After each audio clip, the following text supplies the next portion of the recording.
অপপ্রচারে বিভ্রান্ত না হয়ে শিবির সম্পর্কে জানুন, শিবির সম্পর্কে জানতে পড়ুন তার সংক্ষিপ্ত পরিচয়। বাংলাদেশ ইসলামী ছাত্র শিবির সব দক্ষ দেশপ্রেমিক নাগরিক তৈরির লক্ষ্যে যাবতীয় কার্যক্রম পরিচালনা করছে। বন্দর নগরী খ্যাত বীর চট্টলা ভৌগোলিকভাবে এদেশের অর্থনীতি ও স্বাধীনতার সার্বভৌমত্বের প্রশ্নে খুবই গুরুত্বপূর্ণ। সমৃদ্ধ বাংলাদেশ বিনির্মাণের প্রশ্নে কারো ভিন্নমত থাকার কথা নয়। বীরদের যাদের অঙ্গ প্রত্যঙ্গের উপর দাঁড়িয়ে আছে নতুন এই বাংলাদেশ। প্রিয় সাংবাদিক, 1977 সালের 6 ফেব্রুয়ারি প্রতিষ্ঠার পর থেকেই সমৃদ্ধ বাংলাদেশ গড়ার তৈরির লক্ষ্যে তার যাবতীয় কার্যক্রম পরিচালনা করে আসছে। ঢাকা বিশ্ববিদ্যালয় শিক্ষা প্রতিষ্ঠান ও জনপদে সর্ববৃহৎ ও সুশৃঙ্খল ছাত্র সংগঠনের নাম ছিল না।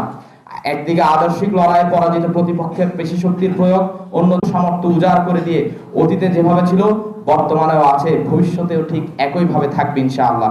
পাশাপাশি এদেশের একটি দায়িত্বশীল ছাত্র সংগঠন হিসাবে এদেশের স্বাধীনতা ও সার্বভৌমত্ব সংরক্ষণ ও মানুষের অধিকার আদায়ের প্রতিটি আন্দোলনে 90-এর স্বৈরাচার পতন আন্দোলন থেকে শুরু করে সর্বশেষ 24-এর জুলাই বিপ্লব, জুলাই গণ অভ্যুত্থানের আন্দোলনে তার সামর্থ্যের সবটুকু দিকে 2024 সালের 1 আগস্ট ইতিহাসের জঘন্যতম গণহত্যাকারী স্বৈরাচারী খুনি হাসিনা বাংলাদেশ ইসলামী ছাত্র শিবিরকে নিষিদ্ধ করে।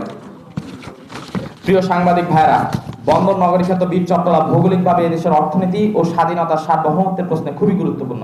দীর্ঘ 16 বছরে আওয়ামী স্বৈরতন্ত্রের নির্মম পরিহাস থেকে রক্ষা পায়নি চট্টগ্রাম বিশ্ববিদ্যালয় থেকে শুরু করে চট্টগ্রাম মেডিকেল কলেজ, চট্টগ্রাম সরকারি কলেজ, চট্টগ্রাম হাজী মোহাম্মদ মহসিন কলেজ, চট্টগ্রাম দারুল উলুম আলিয়া মাদ্রাসা সহ প্রতিটি শিক্ষা প্রতিষ্ঠান ছিল ছাত্রলীগের সন্ত্রাসীদের চাঁদাবাজি, টেন্ডারবাজি, দখল বাণিজ্য সহ নানান অপরাধের নীরব সাক্ষী। দায়িত্বশীল ছাত্র সংগঠন হিসাবে শিক্ষা ও শিক্ষার্থীদের প্রয়োজনে আমরা আমাদের সর্বোচ্চ সামর্থ্য দিয়ে সর্বোত্তম ভাবে আমাদের কার্যক্রম পরিচালনার চেষ্টা করে থাকি।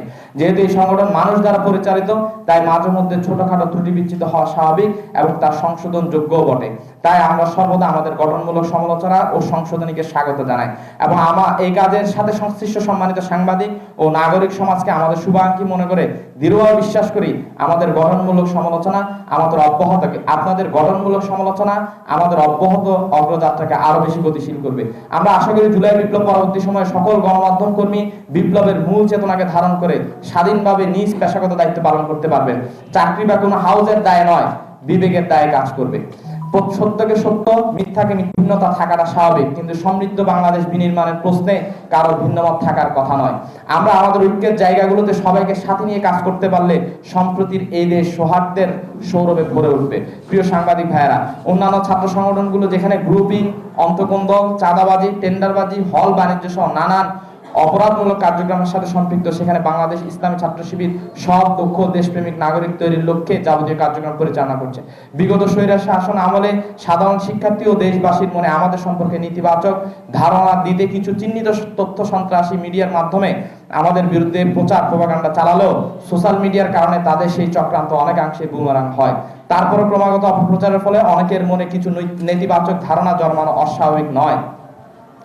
তাই দেশের সচেতন নাগরিক ও সম্মানিত মিডিয়া কর্মীদের প্রতি আমাদের আহ্বান, অপপ্রচারে বিভ্রান্ত না হয়ে শিবির সম্পর্কে জানুন, শিবির সম্পর্কে জানতে পড়ুন তার সংক্ষিপ্ত পরিচয়, মুক্তির পয়গাম, এসো আলোর পথে, আমরা কি চাই, কেন চাই, কিভাবে চাই ইত্যাদি পুস্তিকা সহ সিলেবাসের সাহিত্যগুলো হয়তোবা পেয়ে যাবেন আপনার আগামী প্রজন্মের জন্য একটি আদর্শ পাঠশালা।